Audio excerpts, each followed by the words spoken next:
우리 요한복음 3장 16절 같이 한번 외워보겠습니다. 한번 외워볼까요? 요한복음 3장 16절. 자, 하나님이 세상을 이처럼 사랑하사 독생자를 주셨으니 이는 저를 믿는 자마다 멸망치 않고 영생을 얻게 하려 하심이니라. 자, 오늘 보세요. 하나님이 우리에게 구원을 주셨어요? 독생자를 주셨어요? 독생자. 자, 저희 보세요. 이거 굉장히 중요해요. 구원을 주셨을까? 예수님을 주셨을까? 예수님을 주셨죠. 예수님이 주신 결과가 구원이에요. 네, 그렇죠. 우리가 사실 구원을 하나님 주신 건 맞죠. 근데 하나님께서 구원을 다이렉트로 주신 게 아니에요. 예수님을 주셨는데 예수님을 받으니까 그 안에 구원이 있었던 것 뿐이에요. 그렇죠. 자, 만약에 하나님이 자, 나에게 구원을 주셨다면 믿음이 필요할까요? 안 할까요? 자, 내가 어떤 사람이 말이죠. 어떤 여자에게 돈을 1억 원을 아무 조건 없이 가지라고 줬어요. 그러면 조건이 필요 있어요, 없어요? 아무 조건 없이 그냥 줬어요. 그럼 믿음이 필요 있어요, 없어요?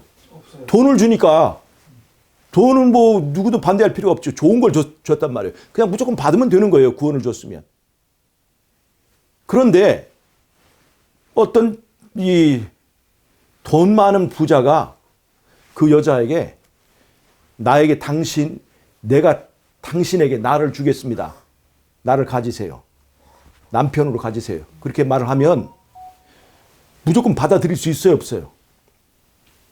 아무리 그 사람이 돈이 많아도 무조건 받아들일 수 있어요, 없어요? 뭐가 있어야 돼요? 신뢰 관계가 있어요, 신뢰 관계. 그 사람을 믿을 수 있어야 받을 수 있는 거죠. 여자가 한 남자를 남편으로 받을 때 이 남편이란 말을 알고 보면 소유하는 거잖아요. 다른 사람이 소유하지 못하도록 내가 혼자 소유하는 거잖아요. 이렇게 알고 보면. 그러니까 한 남자를 소유하라고 줬다면 거기에는 뭐가 필요해요? 믿음이 필요한 거예요. 믿음이. 근데 어떤 남자가 나에게 돈을 100억을 줬어요. 그냥 가지라고. 뭐 무슨 조건이에요? 뭐 담보가 필요한가요? 담보 필요 없어요. 조건 필요 없어요. 그냥 가지세요. 하면 그럼 무조건 그냥 가지면 되는 거예요. 무슨 믿음이고 필요 없어요. 돈이 좋은 거지. 돈이 좋은 거지. 무슨 믿음이 필요 없잖아요. 구원도 좋은 거예요? 안 좋은 거예요? 좋은 거죠. 그러니까 그냥 구원을 다이렉트 주시면 믿음이 뭐고 필요 없어요. 내가 변할 필요가 있어요? 없어요? 없어요. 그냥 받으면 좋은 거예요. 그게. 그런데 하나님은 우리에게 구원을 직접 주지 않으셨다는 거예요. 뭘 줬어요? 예수님을 주셨어요. 그러니까 예수님을 줘서 문제는 이게 복잡한 거예요. 이게. 예수님을 주셨으면 이거는 우리가 그냥 막 함부로 받을 수 있는 거예요. 여기에 믿음이 있어야 되는 거예요. 이게 믿음. 여기에 믿음이 필요한 거예요. 여기에. 예수님을 주셨기 때문에. 근데 우리가 이제 우리가 말해요. 예수님께서 나를 십자가에서 구원해 주셨다. 이것을 믿으면 구원이다. 이 사실을 믿는 거예요? 그냥 구원을 그냥 무조건 받아들이면 되는 거예요? 그게 아니에요. 믿음은 그렇게 단순한 것이 아니에요. 뭐를 믿는 거예요? 예수님을 믿는 거예요. 예수님을. 구원을 믿는 것도 아니고, 구원을 받아들이는 것도 아니고, 예수님을 받아들이는 거예요. 그러니까 예수님을 받아들이기 위해서는 믿음이 필요한 거예요. 자, 그런데 이 일이 쉬운 일일까요? 어려운 일일까요? 어려워요. 예수님을 믿는 게 쉬워요? 어려워요? 어려워요. 왜 어려울까요? 왜? 사단이 회방 놓고 방해하기 때문에. 잘 보세요. 지금 우리는 아무것도 안 믿는 게 아니에요. 지금 가장 잘 믿는 게 있어요. 내가 가장 잘 믿는 게 누굴까요? 내 남편일까요? 내가 가장 잘 믿는 그거는 나 자신이야. 나 자신. 내 눈, 이 자아를 중심으로 나를 믿고 사는 거예요. 우리는. 그래 안 그래요? 이 병이 너무나 강한 집착으로 있기 때문에 이 자아에 강한 집착을 가진 우리는 그걸 뭐라고 그래요? 그런 것을 한마디로 표현할 수 있는 단어가 있어. 지읒으로 시작하는 말. 그게 뭐예요? 예? 자존심. 죄야, 죄. 자기를 강한 집착으로 믿고 사는 거, 그게 바로 죄라고 하는 거예요. 에덴 동산에서 선악과 나무 밑에서 사단이 우리를 유혹할 때 뭐라고 그랬어요? 네가 이것을 따먹으면 뭐까지 된다? 하나님이 된다 이거예요. 그러면 그래서 그 선악과를 따먹은 인간은 이제 누구를 믿고 살아요? 자기를 믿고 사는 거예요. 우리 인간은 자기를 너무나도 믿습니다. 그래서 이 자기를 믿는 엄청난 믿음을 가지고 있는 사람이 우리가 알고 보면 신자들이에요. 그러니까 우리는 태어나면서 하나님을 믿는 신자들이야. 근데 그 하나님 누구야? 나 자신이 하나님인 거예요. 그래서 사진 찍으면 맨 먼저 누구 얼굴이 보여요? 내 얼굴 보이는 거야. 자기 중심적인 거예요. 모든 것이 다 자기 중심적인 거예요. 이런 엄청난 자기 중심적인 자집착인 믿음을 가지고 있는 사람이 나 말고 다른 사람을 믿고 내 인생을 맡긴다는 거 쉬운 일일까요? 어려울까요? 어려운 일입니다. 이런 것은 내가 그 사람에 대한 사랑을, 진실한 사랑을 느끼고 깨달을 때만 그 믿음, 신뢰 관계가 생기는 거예요. 사랑이, 그러니까 하나님의 품성에 대한 오해가 풀려야 내가 내 자신을 믿고 맡길 수 있어요. 한 여자가 낯선 남자에게 자기의 몸과 자기의 모든 운명을 맡기는 것은 그 사람이 나를 사랑한다는 것을 확신을 가졌을 때 이렇게 맡길 수 있는 거죠. 자, 그래서 하나님은 우리에게 구원을 주신 것이 아니라 예수님을 주셨다는 거예요. 예수님을. 그래서 하나님은 우리에게 새하늘과 새 땅, 낙원을 주신 것이 아니라 예수님을 주셨어요. 낙원의 주인인 예수님을. 그래서 그 예수님을 받아들이려면 믿음이 필요한 거예요. 자, 그러면 왜, 잘 보세요. 예수님을 우리가 받기 때문에 믿음이 필요한 거죠. 잘 보세요. 왜 예수님일까? 왜? 구원을 바로 직접 주시지. 이건 왜 그러냐면 이건 대쟁투를 이해할 때만 바로 알 수 있습니다. 대쟁투. 하늘에서 대쟁투가 있었죠? 뭐에 관한 싸움이었어요? 누가 왕이냐? 누가 왕이냐? 누가 진짜 왕이냐? 예수님이 진짜 왕이냐? 아니냐? 예수님은 우리의 왕이 될 수 있느냐? 없느냐? 우리는 예수님을 믿지 않고 나 자신을 믿고 살겠다. 우리도 다 똑같은 똑똑한 영적인 존재다. 이 주장이 누구의 주장이에요? 사단의 주장이었어요. 그러니까 우리도 하나님과 똑같다 이거예요. 굳이 우리가 율법에 매여 살 필요가 없다는 거죠. 그래서 예수님을 왕으로 인정하지 말고 우리 마음대로 사는 세상을 만들자. 자, 우리 마음대로 사는 세상, 그걸 뭐라고 그래?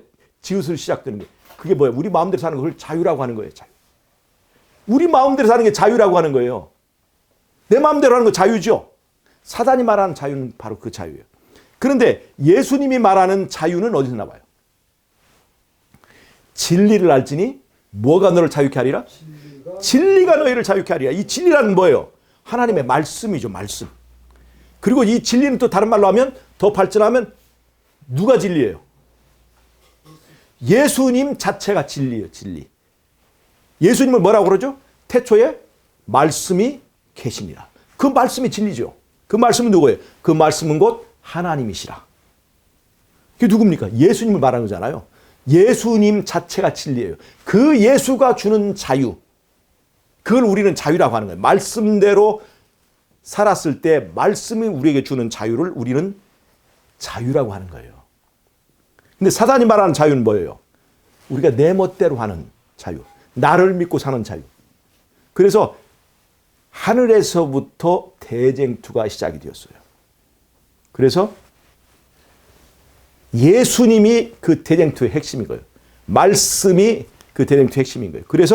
그래서 하나님께서는 우리에게 구원을 주시지 않고 뭘 주셨어요?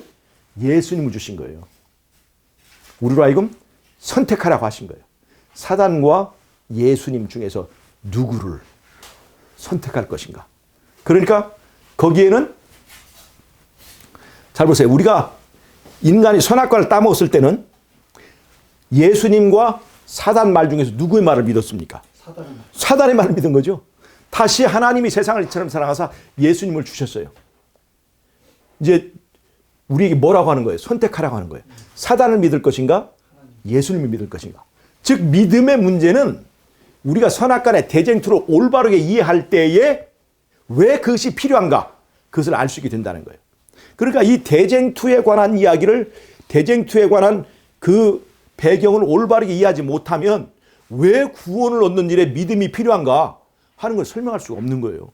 그냥 우리는 믿고 구원받아 쉽게 말하지만 알고 보면 우리의 구원 문제에는 예수님과 사단 사이에 누가 왕이냐라고 하는 것에 대한 엄청난 큰 싸움이 있었다는 것을 우리가 성경을 통해서 이해를 해야 된다는 거예요.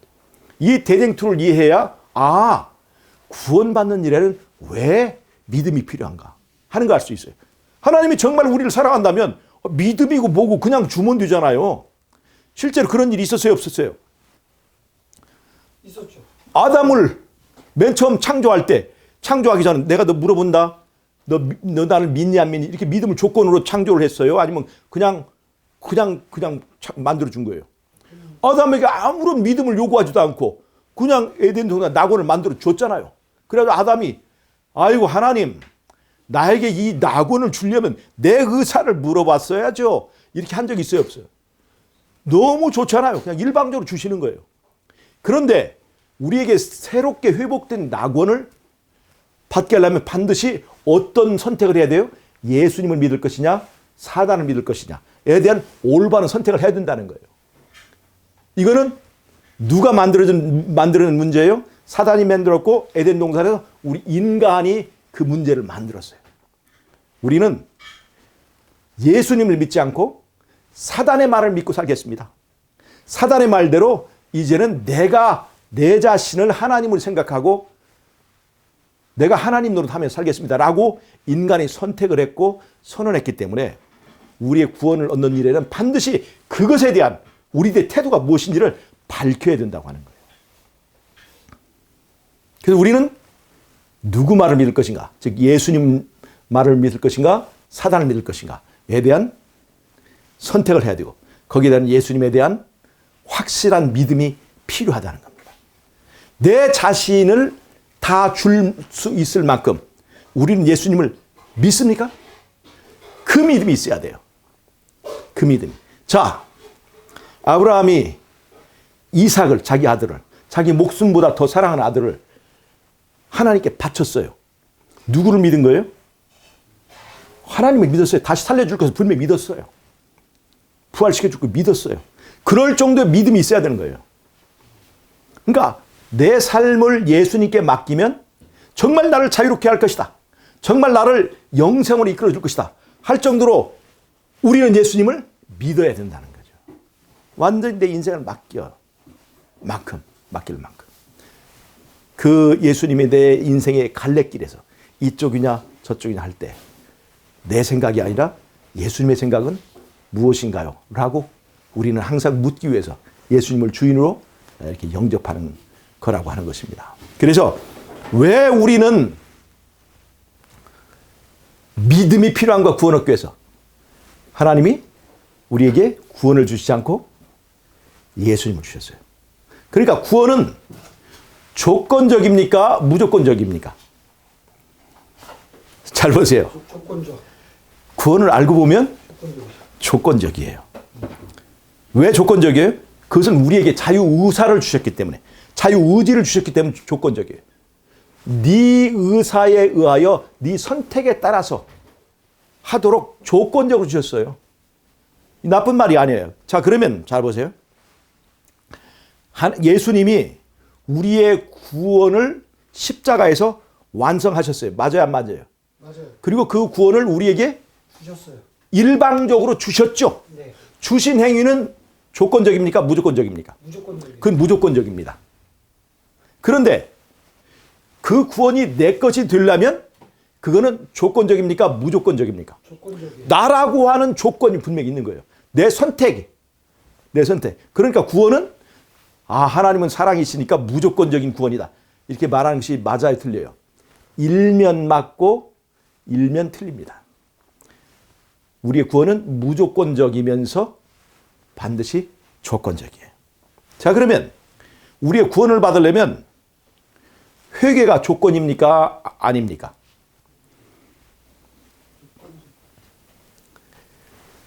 우리 집사님은 어떻게 생각하세요? 회개가 조건입니까? 아닙니까? 지금 여태까지 설명하신 것처럼 일면은 맞고 일면은 그렇게 말해야 되는 거예요. 예. 잘 보세요. 예수님이 십자가에서 그의 모든 죄값을 다 갚고 십자가 구원을 완성하신 것은 내가 믿든지 말든지, 내가 태어나든지 안 태어나든지, 내가 회개를 하든지 안 회개하든지 구원의 제공은 무조건적입니다. 그런데 그것이 내 것이 되려면 어떻게 돼요? 예수님을 영접해야죠. 예수님을 영접하려면 내가 내 죄에 대한 회개가 없이 예수님 영접하게 됩니까? 나는 잘못한 거 없는데? 그러면 이대로 살아야지 예수님 반드시 영접할 필요가 없죠.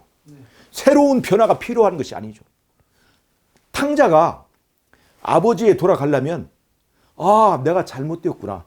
내가 아버지를 떠나서 내가 이렇게 고생을 하고 있구나 하고 자기의 길을 바꾸는 방향 전환이 있어야 돼요, 없어야 돼요? 우리도 방향 전환이 있어야 돼요, 없어야 돼요? 있어요. 회개가 조건이 맞습니까, 안 맞습니까? 맞아요. 회개해야만 예수님 영접할 수 있는 거예요. 예수님이라고 하는 귀한 선물은 다른 연금을 조건으로 하는 게 아니라 회개하고 상환 심령을 원한다는 말이에요. 그래서 심령이 가난한 자는 뭐라고 그랬어요? 복이 있나니. 심령이 가난한 자가 뭐예요? 통이하고 상하고 그래서 굉장히 갈급한 심령. 그것을 원하신단 말. 그래서 심령이 가난한 자는 복이 있나니 천국이 저희 것임이라고 말하는 것은 바로 그거예요. 애통하는 자는 복이 있나니. 애통하지 않으면 어떻게 돼요? 지금의 상태에서 애통하지 않으면 예수를 영접할 수 없는 거예요. 그러니까 그 십자가에 이루신 구원이 내 것이 되려면, 예수님을 영접하려면, 그 귀한 선물을 받으려면 내 마음에 진정한 회개가 있고 나는 죽어야 될 존재라는 것을 내가 고백하고 인정할 때에, 그럴 때 예수님이 내 안에 들어오신다는 거예요. 예수님이 문 밖에 문을 두드리시죠. 여기 이 안에 있는 사람이 회개했을 때만 두드립니까? 아니면 일방적으로 두드리십니까? 무조건적으로 누구에게나 다 두드리시는 거예요.